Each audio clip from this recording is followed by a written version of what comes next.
Natuwa ako dito. Product brand Great Wall. So, anong pumapasok sa utak mo pag Great Wall? 'Di ba China? O, 'di ba? 'Yun ang pumapasok sa utak mo. So, pag sinabing China, alam mo na, 'di ba? May mga something. Pero ito, medyo na-amaze ako sa kanya. Kasi, tinry ko siya super duper, Great Wall brand, pangapangga. May kasamang cord, of course. And manual, of course. At syempre, very cute, pero high power na earphone. Isang oras mo na i-charge pero 8 oras mo gagamitin. Sound is clear. Noise reduction, check sa akin. Very needed, especially pag gumagawa ako ng video. Yung mga ingay-ingay sa mga gilid-gilid ko, nare-reduce nito. Noise reduction.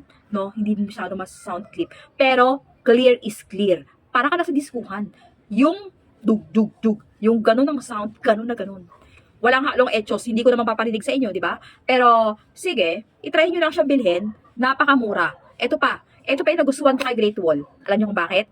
Tumambling-tambling ka man, magbale-balentong ka man, wala laglag, wala effect. Go! Walang problema kasi fit na fit para sa ears mo.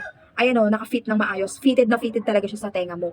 Magbale-balentong ka man, mag-jogging ka man, o mag-workout ka man, okay lang. Di ba? Good as good. Gusto mo Great Wall? Link, ayan link. Ayan link, dyan, check out ha, Great Wall. Ayan yan. Eto lagayan, ganda-ganda lagayan ha, mura, discounted.